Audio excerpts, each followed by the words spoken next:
Congratulations, Emmanuel. I would also like to recognize our valedictorian, international student, Yara Buhar. Yara is committed to Xavier University in New Orleans, Louisiana, where she will further her basketball career and major in neuroscience with a double concentration in biology and chemistry. In the future, Yara seeks to play basketball professionally and become a scientific researcher. Yara hopes to start her scientific career by researching autism and dyslexia. Throughout both her careers, she wishes to reach and influence as many people as possible. At Calvary, Yara was the president of this year's National Honor Society chapter.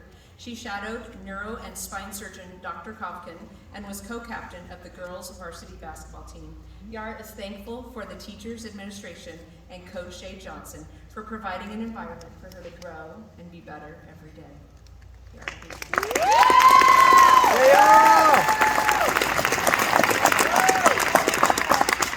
Be legendary. Those were Kobe Bryant's advice to Devin Booker in their last game against each other. These two words, according to Devin Booker, still motivate him every day to be better. But what does it mean to be legendary? A dictionary defined the word legendary as someone who's become famous for a distinctive skill. But I would like to offer all of you an additional perspective. It was after Kobe Bryant's passing that I first came across this idea of being legendary. I don't think I ever truly realized the impact that Kobe Bryant had, not just on basketball players and fans, but on people in general, until the entire world was in mourning. Towards the end of his basketball career, Kobe expressed in an interview that the most important thing about his career is passing on his mindset, skill, and spirit to the next generation to embody.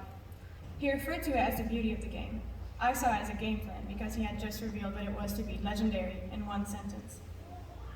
A handful of basketball players who have impacted me growing up are Kobe Bryant, who taught me to pay attention to the details and that everything that I do is much bigger than myself. Tony Parker, who taught me to always bet on myself. Kelsey Plum, who showed me what resilience looks like. And Courtney Williams, who taught me to smile through tough times. And lastly, Shay Johnson, who challenges me every day to be 1% better than yesterday, who has taught me to respect the game and find the joy in fun in it, who has helped me find my zone and not get too excited or too defeated, who has shown me time and time again how to be strong in any tough situation, and has taught me how to pick myself up. He's someone I can sit and listen to talk about anything and never get tired and always learn something new. Their game and their example have helped me become a better player and a better person. So let us join the game, embrace who we are, learn from the people that inspire us, and in turn inspire others. To my peers who will never pick up a basketball in their life, be legendary in whatever games God calls you to play. To the future doctors and lawyers, handle every case with the kindness and respect that every individual deserves, like Mrs. Scarborough and Mrs. Cargyle do every day when we come into their office or classroom worrying about random things. To the future educators and coaches, be as enthusiastic as Mr. Lum is all day, every day, as God-fearing and intentional as Mrs. Kincaid, and as forward, honest, and direct as Mr. Gio.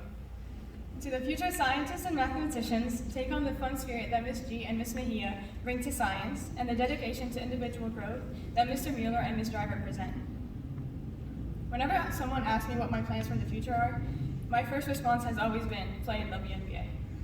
But it is just that, my plan. My plan is not necessarily God's plan. So I've changed my answer to God's plan, and hopefully, that includes the WNBA. I realize that God's plan in each of our lives is not necessarily for us to be successful or talented. Instead, part of His plan is for us to encourage as many lives as possible. God is working through us, through our flaws, through our qualities, through our talents, and through our spirit, just as He works through every individual that impacts us, because it changes us in some way, and we as individuals grow. Therefore, it is time to pass the ball at Calvary. We may be graduating today, but we will remain students of life, and for us Hoopers, students of the game for as long as we live. Thank you.